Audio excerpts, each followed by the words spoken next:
Usually before I even explain how it's done, I always ask the spectator if they have an idea how it's done, because to make the whole deck suspend in midair is only by this card. Okay, it's only one card, and I always try to make it fun before I even explain how it's done. And this is how I'm actually do this effect. Right in the middle of the Joker, I have nylon thread. It's elastic, it stretch a little bit, and I have two cards, and right in the middle, let me show you, I have double-sided tape from side to side, not all the way on top, it is right here. Maybe you can tell. You can use any nylon thread, it has to be clear color. In this case, I use this one. This is elastic. I guess it doesn't really matter the brand. Let me show you, it stretches. It's not really that strong, but at least you can use it in this performance, so you can use any other regular nylon thread. But this is mainly for crafty stuff, to create like bracelets and things like that. And I use a duct tape because it is really strong and it has a lot of consistency in the glue. And you can use any other method to attach this thread in there, but this is the average that I use, the loop, depending on the thickness of your fingers as well.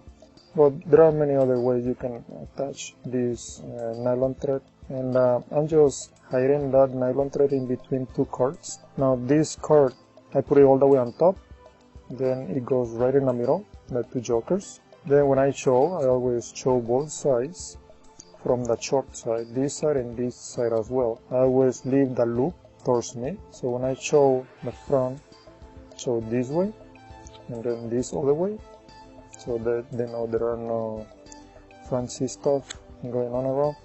Then this joker, the gimmick card, has to be somewhere around 8 cards below. I always do the overhand shuffle. I take a little stack, okay? That's about 8-10 cards. Doesn't have to be exactly 8-10 cards, okay?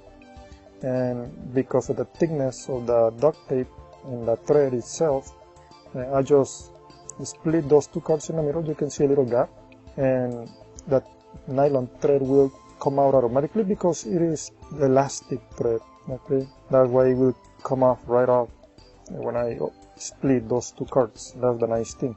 Make sure you don't place the joker all the way underneath, because when you try to place the finger right inside, it's not gonna give you the necessary support. So just keep a little stack, about 8 cards below the joker, the gimmick card. And to introduce the middle finger right into the loop in a really subtle way that it doesn't look too suspicious, I grab it with a thumb on top and second and third finger underneath, with the purpose of doing this, okay, to riffle the cards. At this point, I already introduced the middle finger right into the loop. You can place both hands. This is very important that the deck of playing cards is not brand new.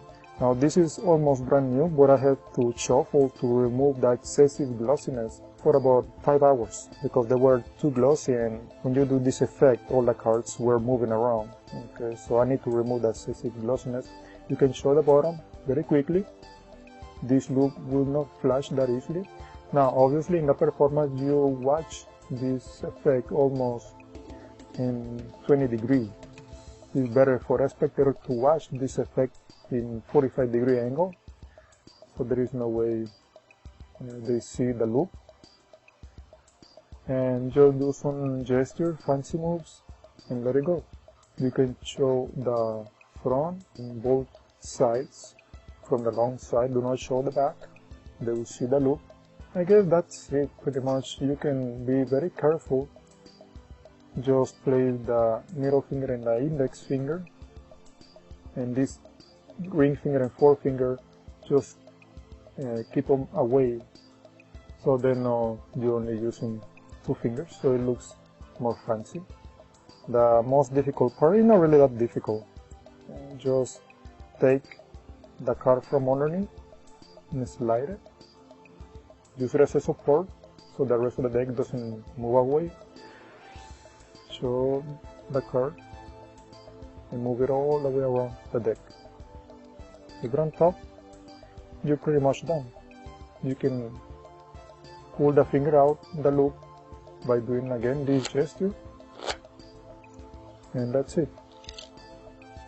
Now another way you can perform this effect using, for example, a cell phone, you can place this loop on any jack from the earphones, and then you can place that jack into the phone, any cell phone, and you can perform the similar effect.